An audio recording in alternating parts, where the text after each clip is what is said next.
Hi, I'm Mina Malik Hussain and you're watching The Coffee Table, and today we're talking about my favorite thing, which is books. But we're also talking about the more serious aspects of being a book lover in Pakistan these days. And we also want to talk about when it's difficult to buy books. I know. This was a pregnant pause.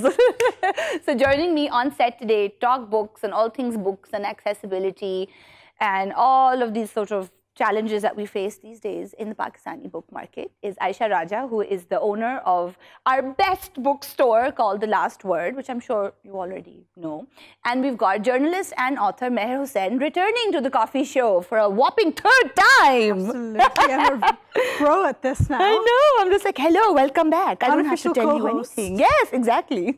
Hi, Aysha. Hi, sorry, Also, I'm just mesmerized. I could just watch you all morning. welcome to the show. Thank you very much. It's very Thank you nice for to having have me. both of Thank you you here. so much. And especially to do the thing I love most, to natter about books. So Aysha, tell me, you run The Last Word, which is wonderful. Thank and you. Every time I travel, I feel so proud of it because you go to Waterstone, you go to Borders and whatever, wherever you are, and you see all these books and you look, well, I can get this one from home and this one from home. So Yeah, you really, my luggage She's brought the world is to Pakistan. Thank you. significantly lighter. Well, my ambition was to kind of like be a world-class bookstore. So Oh, but it is. thank you. I really feel like it is. Absolutely. You're at par. I'm Yeah, quite happy easily. that you feel that. Yeah, it's true. And of course, we have our stalwart bookstores, which have been sort of chugging along. But I really feel like The Last Word is a sort of, like you said, an international kind of, sort of pulse on the I try. finger on the pulse on the finger on the Finger pulse on the pulse. of what's But happening. the books in the make it literature easy world. because there's just a multitude of titles to choose from, and I'm like a kid in a candy shop. Every time I go through potential titles, I'm just Like enthralled. brochures, like- I like what I do. Let's just I say. know. I mean, like sometimes I'm like, I wish I had that job. Oh yeah. Looking for an opening. Anytime. I know. But it's still one of my dreams, because the bookstore has, they post these videos on Instagram when they unbox the books when they come in. Yes. I'm mesmerized by Yes, those. I know. It's like my dream to do an unboxing, maybe one day. Yes, I think we're going to definitely Make invite that you to the happen next for one. me. Done. So, as somebody who chooses books, and of course you curate what goes into the bookstore. So, what are your kind of parameters for that? Generally, independent bookstores run on the basis of the taste of the owner. Right. So it's whatever appeals to you. But for me, a guiding principle has been bringing the world to Pakistan. Because for many years, I found that bookstores in Pakistan tend to be a bit navel-gazing. They're very obsessed with either Pakistan or the region, and they tend not to look outside of the subcontinent, which I think can be problematic for a country who probably doesn't have as much access to the rest of the world. You really don't see what's happening in other countries. You can't empathize with other sort of predicaments coming out of other cultures. And it really does leave you less compassionate to the rest of humanity. So for me, it's important to bring the world to Pakistan and not limit it just to the region. Because reading isn't just about sort of reading politics or textbooks or reading for school. There's so much that goes into the whole sort of idea of being somebody who reads and the practice of reading as well.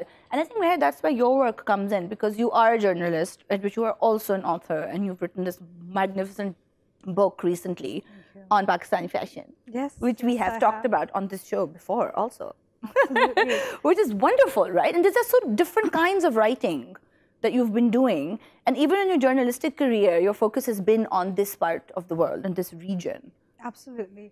I think once, when I first started writing, what I noticed was there was a lot of emphasis, as Aysha very correctly pointed out, on politics and Indo-Pak relations.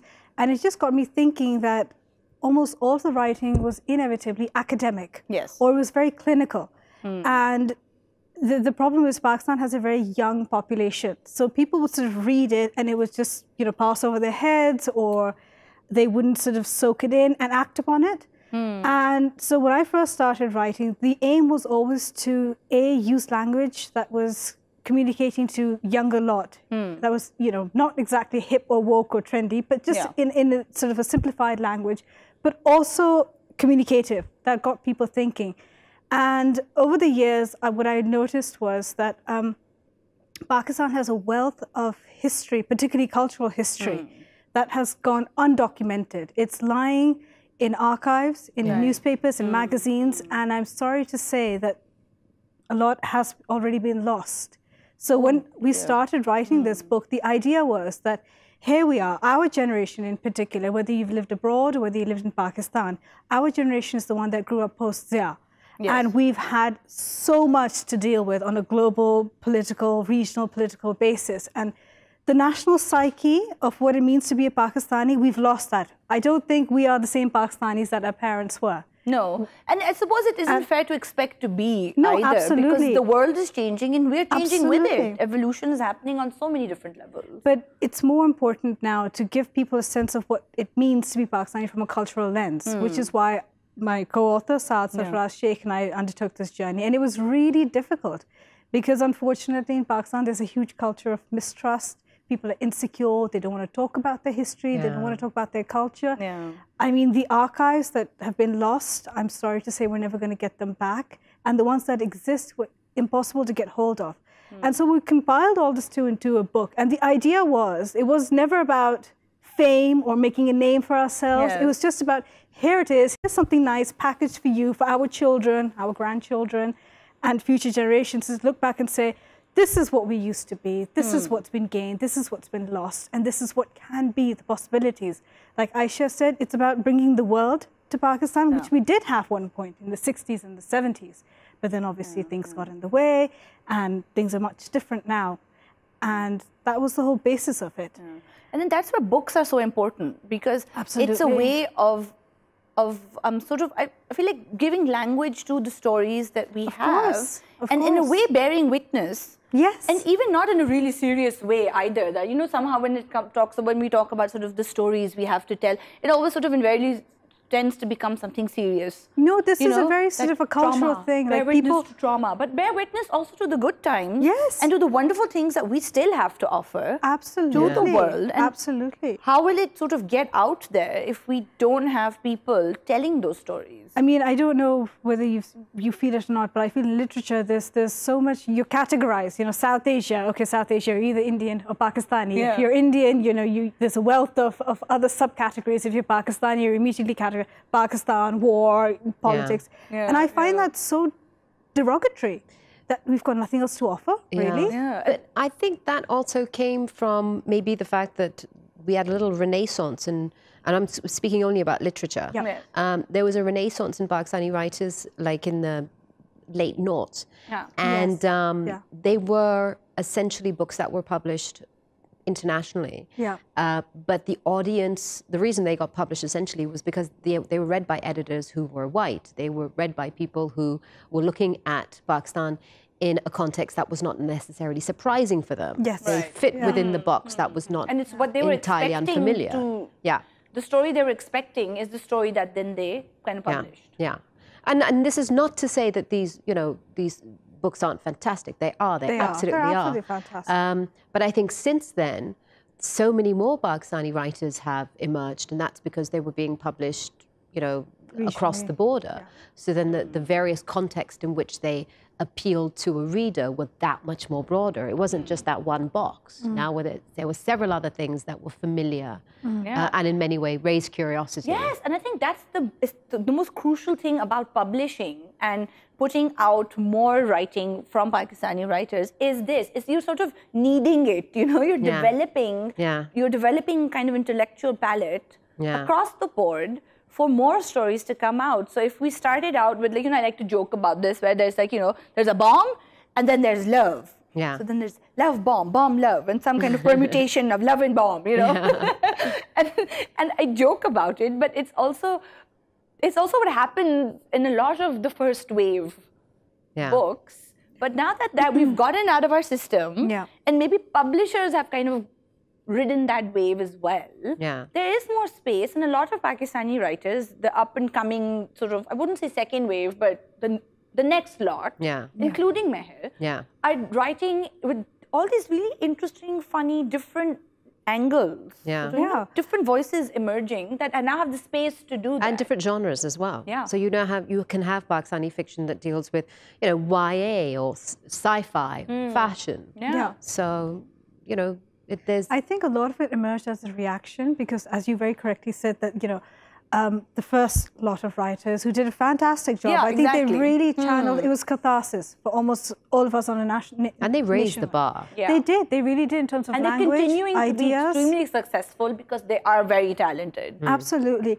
And then what happened was that there was this sort of reaction that enough. We read this in the news, we see it on television, documentaries, enough, we have a lot more to offer. Yeah. And people sort of, I would say they became bolder as well, because there was a sense of, you know, when you're stripped down to everything, you've got nothing to lose, and you think, you know what, I'm just going to put myself out there, which is why you had a lot of these different genres coming out. I mean, who would have thought that Pakistanis, particularly female Pakistanis, would be writing about science fiction? Yeah, exactly. It was never happening. But I do feel that that had to do with the market being willing to take a risk on them. And that market was, it was a local-based market. Yes, it was. Interesting. Regional. So that's regional readers were really sort of the interest was beginning to be sparked. So we're going to take a very quick break and come back to all our sparky readers in just 1 minute.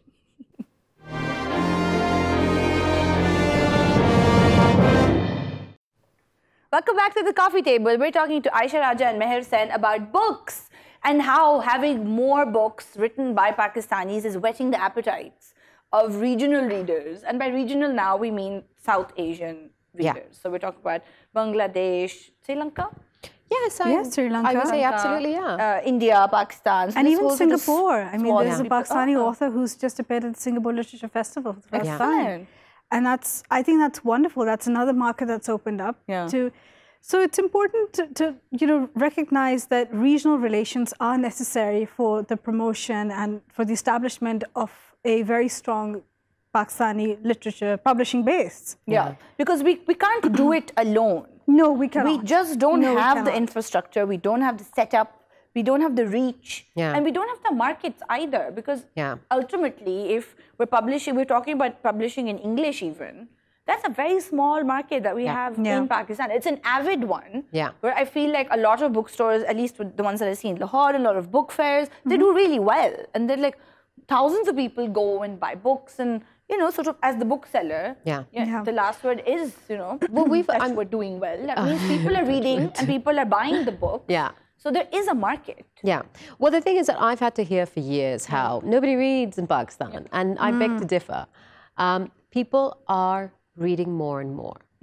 And a lot of it has to do with the fact that, you know, the most innocuous things have encouraged reading. Instagram now has Bookstagram accounts. I mean, that has encouraged a lot of people to read. Yeah, you have shelfies, you have book clubs, you have books being reviewed.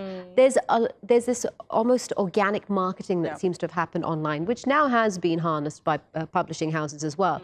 But there have been these little things that have stimulated more interest in reading. So there are more and more readers. Which is excellent. It's great, but it's not enough to have brought about a really sort of big local publishing house. We're still reliant on publishing houses mostly in India. And they tend to put together the numbers interested in Pakistani authors that exist within Pakistan and within India and the rest of the region, and are able to then effectively, you know, with a sense of, you know, the profit margin as well, can put together a print run where everybody's happy. You know, you can pay an editor, you can pay for the printing, you can pay the author. And also people to publicize business-wise. Because it's not now, especially now, and especially with Instagram and things, you have to market your book. Absolutely. And it's a whole sort of, it's a whole industry. So it's not just that sort of romantical notion that you wrote a book. It is a business. Just got it is a published. business, and I don't see why it shouldn't be a business. I mean, why not? You're working so hard. People think that writing is so you just sit down and you just tap away at your laptop and you come out with this fantastic story. Well, and then you are famous. And then you're famous. and I think that's really wrong. If fame is your ultimate goal, then you shouldn't be doing this. But also, if you've written a really good book and it's not publicized and people don't know about it, then that's such a shame as well. So if you have a big publishing house who has the resources, a successful publishing house will have the resources to push your book out into the world where it belongs and will get the attention and the prizes and whatever it deserves. Publishing itself is it's notorious for having a very small profit margin. And you've got to put editors in there. You've got to have a marketing department as well as the cost, the designer, paying for the author. There's a lot of things that you have to pay for. So if your market is reduced to just one country as opposed to an entire region, you might not be able to do a great job. Like, there are some fantastic local publishing houses. They are. And two of them will be publishing two very prominent writers. Naveed Shehzad has a book out, and Musharraf Ali Faruqi is going to have a book out soon in December. And these are very big, prominent names, but they also know how publishing works. So they're established. They can harness whatever networks they have available to be able to give a book legs, to give it, put it in front of, in front of people and give it focus. That's crucial, because you need eyes on the page, right? Because if you don't have that, then, because that thing where it's like, oh, well, I'm just doing it for the art. Of course you're doing it for the art, but if you have no audience for your art, then that's a real disservice to it. It's just sort of I feel like it's pretty straightforward. It is, but on the other side, I don't think many Pakistani writers can afford to do it just for the art. That's the sad part of it. There are many, many talented writers out there, but unfortunately, they just don't have the resources to dedicate time to sit down and write a book or do the research if it's non-fiction. I feel that if you are doing something like this, you are in an extremely privileged position to do so, whether it's fiction or non-fiction. And that, I believe, comes down to the fact that our local publishing houses just don't have the infrastructure or the resources. And in terms of people, when people say, oh, get sponsorship, sponsors right now, given the current economic climate, they're just not there anymore. And who sponsors books? Some do. Like you can hardly some organizations do. I remember Mazar Bazaar came out a couple of years. That was sponsored, I guess, by the Prince's Trust. Nestle just did drops of. They worked with markings about the milk industry, but again, that's not literature. No, that's not you literature. take away from the book when you make it a marketing sort of ploy for your product, as opposed to the book for the book's sake. And I find that those books tend to be kind of coffee table books, or just kind of sort of showpiece beautiful books, but it's not literature, for example, or it's not academic, or it's not sort of pushing the narrative. Coffee table books have a different market altogether. Their aim is to communicate visually, and I feel that there's not a big market, but there's a medium-sized market in Pakistan, because people are very visual. Our culture, whether you look at the magazines, whether you look at social media, videos, images, there's a rich wealth of all of that out there, and people respond well. But that's a different market. Literature, for example, it's incredibly difficult to make ends meet if you're doing literature, which is why not many people pursue it, even if there are stories out there. I know, Aysha, you tried with the short story competition many years ago with Faiza Khan, and I again, what was churned out just didn't meet the mark. Well, I think the first one did quite well. The second one, it was difficult to get a certain standard. Absolutely. And it was colossal task in the sense that her career was going elsewhere, and I was very much going elsewhere as well. But I mean,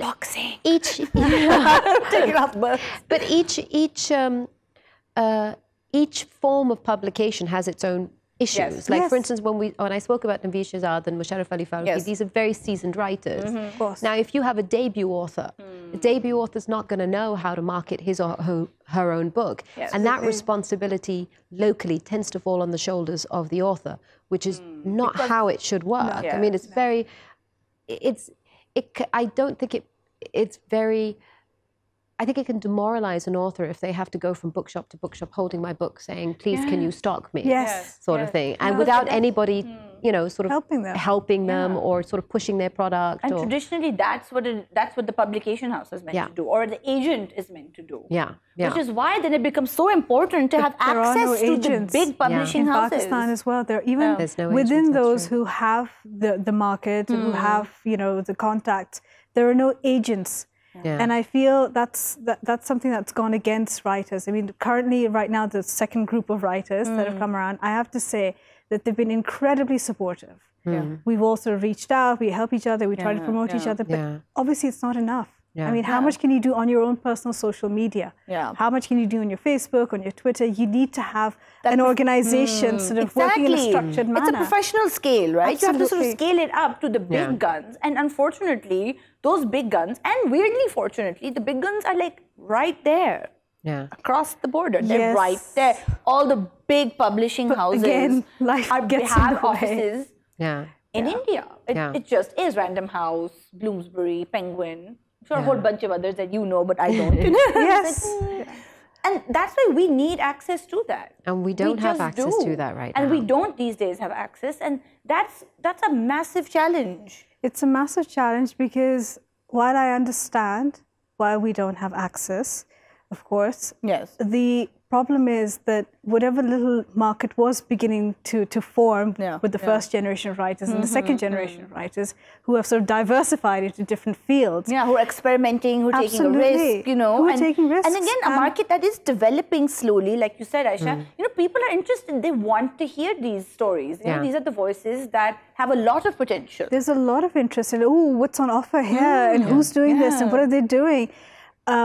Unfortunately, due to lack of access, I really feel that until that access is allowed, there's a lot of damage that's going to be done to this little market that is forming. And not just on an individual author basis, but I'm talking about bookshops. I'm talking about booksellers who are running into financial problems. I'm talking about universities where students do not have access to books. And Aysha, you might be aware of this.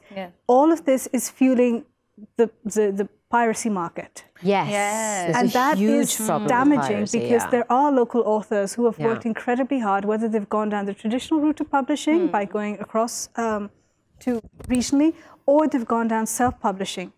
What's happening is that there are these pirated copies emerging, and it's heartbreaking for them. The sad thing is, it's not pirated copies of debut authors. You know, we can accept that, for instance, you know, debut authors probably won't make money, but they certainly won't even benefit from the circulation piracy provides you, because piracy is, you know, pirating Stephen Hawking's, you know, Brief History of Time, or all the Bugsy Siddharths have been pirated too. Exactly. And back. So, you know, there's no silver lining to this at all. And then the issue is that, it definitely hurts bookshops. I mean, we're already dealing with inflation. Absolutely. If you add the fact that now you're going to have to import all of your books from thousands of miles away, you're putting in freight cost.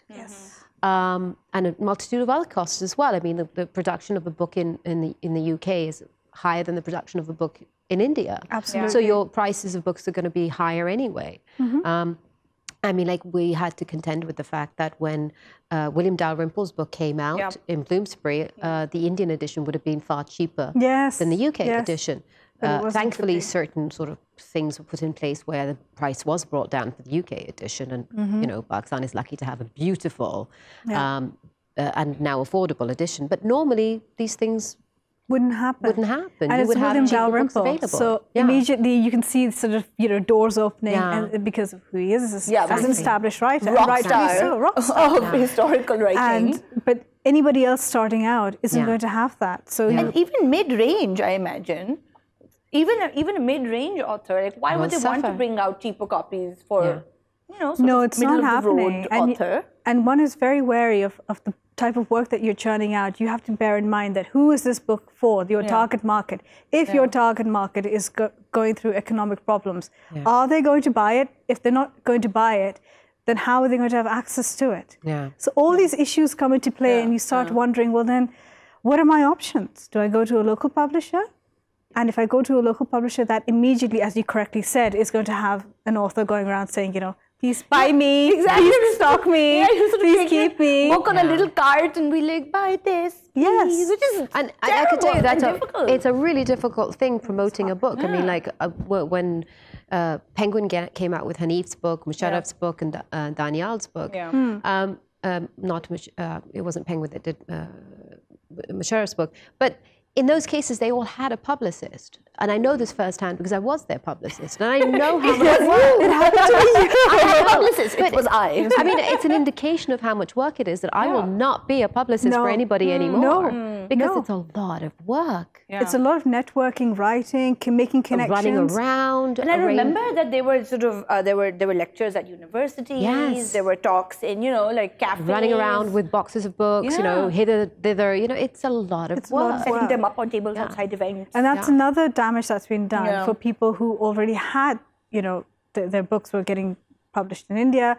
And, you know, you start working on the marketing and the PR beforehand to start generating interest and excitement. And now being unable to access it, what's happened is all that hard work, all those connections, all those networks. And people think, it's just one email, so what? No, it's not. You've got scheduling, you've got dates, you've got invites, you've got sponsors, you've got, you know, guests coming in. And you've got to get people to take you seriously. Absolutely. And a big name makes all of that has collapsed. Of course. It's like all that support that you get from a big name. It's gone. So now what's happening is that those of us who did have access, we're sort of left high and dry, and it's starting all over again. Yeah. And the danger is, like you correctly said, is who's going to take us seriously now? Yeah. Okay, you came before, nothing happened. Really? Back again? Yeah. Like, what this time? And by the way, it's not only about the names. It's not about having a big penguin logo. It's also about the networks that these publishing houses set up. Yes. You had a trusted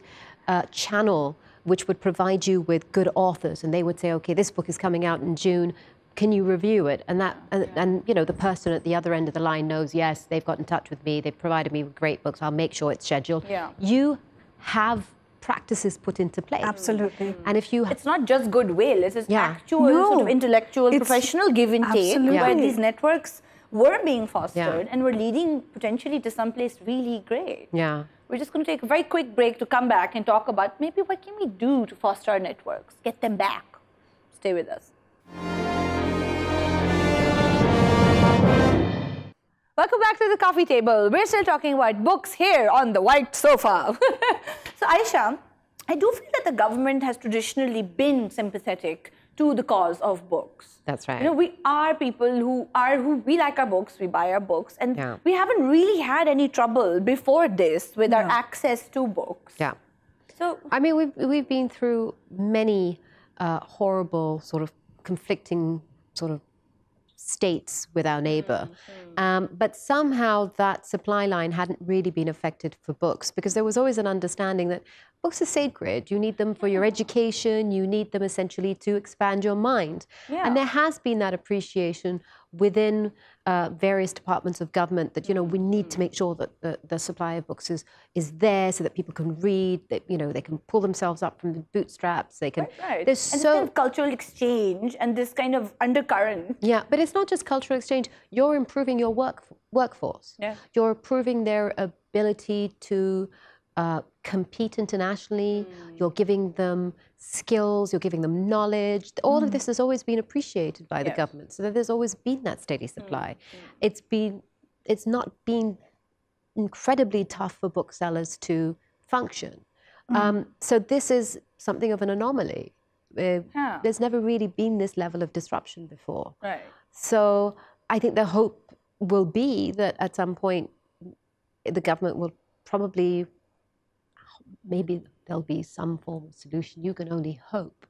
But some sort of supply channels being opened up would ultimately maybe arrest the decline of the inevitable isolation. Sort of, that's going to head toward, that most of our local authors are going to head into. And that, I mean, as a bookseller, probably what upset me and what worried me the most was that this was going to destroy the local authors. This is going to make it very impossible for us to come out with new talents. And again, we don't have agents. Yeah. So how do you even find somebody to take Well, your there were work. actually, interestingly enough, there were a lot of agents in India who were specializing in Pakistani literature. One or two had literally made their reputation on this because they had clientele in India as well as in Pakistan. They are getting affected as well. And I feel that since this government is sort of so focused on getting Pakistan to sort its economy out, particularly on the local level, this is a fantastic opportunity for them to look at it now, investigate how this is functioning, what can be done, invest in infrastructure, invest in training people, invest in things such as marketing. I mean, a lot of our government officials certainly enjoy social media. Yes. They should quite be tech savvy. They're quite tech savvy. They enjoy it. They love communicating. They engage with civil society. This is where they need to, and which is why I've been making such a hoo-ha about it on social media as well. A justified hoo-ha. Thank you. To sort of get them to look at this very small market, which has immense potential. Yes. And it can work wonders for the country's PR, frankly speaking. Quite right, because I don't think anybody can fault any government for saying, look, we want more books, and we want students to have access, we want academics to have access, and we just want regular people to just have access to knowledge, right? And it is a form of cultural exchange. And when we're talking about a soft image of Pakistan as well, I think this is probably the most effective, and in terms of being taken seriously as well. On the international level, I mean, I seriously believe that the Foreign Office should be looking more into books as a form of sort of, you know, when they talk about the diaspora, and given that this government has relied on the diaspora rallying together during the election, adding to the campaign for the Prime Minister, I really feel that this is something that they should tap into, because it's going to be constructive. I don't I cannot pinpoint any negative aspect, whether it's financially, whether it's ideologically, whether politically, even sort of on a PR level. There's absolutely nothing negative here. Why would you not want to promote what people sitting in your country are writing about, whether it's fiction or non-fiction, about the country, and basically opening up a whole new image of Pakistan to the world? Quite right. I do feel that this government would probably be partial to that. I mean, like, I don't think I've ever seen a government account tweet, appreciation for a book ever until this government came into power. And, you know, we've seen our Prime Minister being photographed with, you know... William Dalrymple's book. So, I mean, and then everybody read it, which is everyone did. But it's an endorsement of the practice of reading. It's somebody basically saying this is a worthwhile use of your time. So you do get the sense that maybe they are partial towards taking this up as a cause, and they would see it as a feather in their cap. Absolutely. And it would indeed be. And I think generally we've been very good about not restricting books either. Like internationally around the world, so many books have just been outright banned as well. And we haven't really faced that problem. And maybe never face it. But you know, like, there are certain books that are banned, but just a handful. But it's not as knee-jerk as it has been in some countries. There's still an element of sort of reluctance to basically outright ban a book, which I think has been quite mature. So I appreciate that. And sometimes book bans can be so ridiculous, because I remember there was, I think, school somewhere in America, and again, America is vast, so it's like really needle, haystack, let me find you. But like banning the Harry Potter books because they were about witchcraft and magic. And some people had problem with that. I'm sure you'll have that operating at some level. But to do it governmentally just doesn't send a right, sort of message. No, but I think in Pakistan you have so many different sort of, mindsets. You have so many different micro subcultures, and everything is available. I mean, you have people doing threads on different things, from supernatural to fantasy to some of them are anything. They are, and people are receptive to them. I've not come across anyone saying, "Oh, hi, this is wrong. This should not be there." People want to know that. People are starving for stuff like that. And why not? Sometimes you need a break from reality. Sometimes you just want something that's different from the usual politics or history. Those are very important in their own right. But I think we've done enough of that. And I feel like that's where the humanity comes in. Absolutely. And in telling the stories and in storytelling, and because I'm very partial to literature and narrative, so well, it is what it is. But I do really truly believe that the more we are able to put our stories out there in the world, and it's sort of looping back to the world, the more humanized we will be in the eyes of the world as well. This is a nation that's bruised, and everyone's looking to feel. And I believe when they read books in which they relate with characters, like I'm sure all of us have at some point or the other, this is empathy, and it evokes these feelings, and it gets people to sort of become more humane and reach out and suddenly understand that, you know, when people talk about all these protests or people are taking up causes or issues, when those are humanized, you will see the difference on the street. Yeah. You really will, because suddenly they understand, but in a way that's speaking to them emotionally rather than a very clinical sort of, these are the hardcore facts that people will read and end of story, finish. But there's much to be said for, I mean, we do focus on the sort of like enhancing your empathy through reading, but there's also the ability to hold yourself in an argument. Yeah, I mean, if you are absolutely. well-read, if you have a certain insight, you will have the confidence to present an argument, defend that argument, and you know, hold your own irrespective of how experienced or what age somebody is. And that's very valuable. It makes you a very valuable member of a democracy. You can ask people to live up to certain standards. You can present them with solutions. You become a contributing member of society. And it's very develops a constructive. critical thinking capacity Absolutely. to encounter ideas in what you're reading. Yeah. And then sort of think about them, what do I think of this? Yeah. And what's my response? In a very constructive manner, might I add. Instead of sort of having a knee-jerk reaction, you can sort of take a very constructive approach. And it's also very empowering, because then people can sort of control how they're viewed. They can sort of, you know, turn around and say, hang on a second, this is wrong, and I'll point out the flaws instead of just outrightly saying, no. Yeah. It's not just opinion based. Well, I don't think so. Yeah. Like, why do you not think so? And if you, and again, it becomes that sort of vicious cycle that if you have access to books, you can shape your ideas. Yeah. And you can shape it on a level that's at par with anybody else in the world. Because if everyone is reading, you know, the same kind of book, which has a lot to do with access to the book, then you're able to compete. And especially now, like, you know, on social media, or on Twitter, you can talk to anybody. Absolutely. If you wanted to, you could. It's a great equalizer. Yeah. And I think when you're able to hold your own in an argument, if you can read, if you can see things in colors other than black and white, it just makes your experience and every conversation that much more richer, I guess. So I... So many things. There's a lot. It's not the domain of the intellectual. Yes, it's this is very everybody important. has the ability and the right to be able to hold their own and put forward, you know, an argument and back it up with facts and back it up with, you know, sort of reasoned argument. Yeah. So.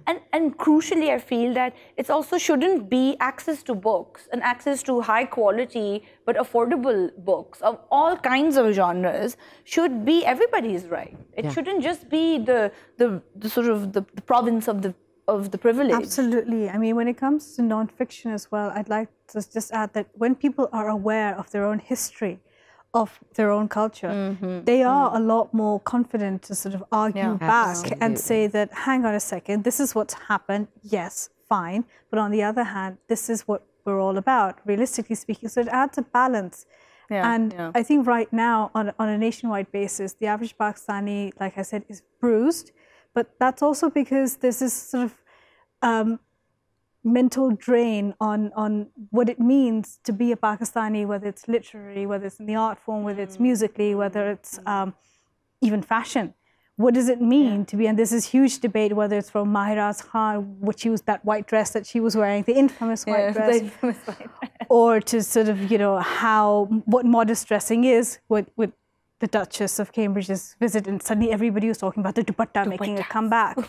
So all these Really? things. I'm sorry. Sorry, exactly. So when you read through books what other cultures are wearing, you can see the similarities, and it makes you more comfortable in your own history as well, given our sort of, you know, very colorful history going back. And like, we're still just beginning. Absolutely. You know, we're still in these really nascent stages, and we need all the help we can get to kind of start flexing our own literary muscles. Oh, that would be fantastic. Get out there in the world and be like, here we are, we're Pakistanis, we have something to say, and listen to us. And in the West, there's this whole debate about post-colonial theory and post-colonial literature. And here, I'm sorry to say, there's very little research that's been done on it, and there's very little awareness about it, which is why you get people sort of having these knee-jerk reactions, and it's all very destructive. Yeah. But again, if you have a goal, you know that if you do the research, you write your book, someone big is going to publish it, people will read it. It's just, I think, it's just motivating and it's empowering, and you know that there's an arc there. So you don't have to just do it for the art.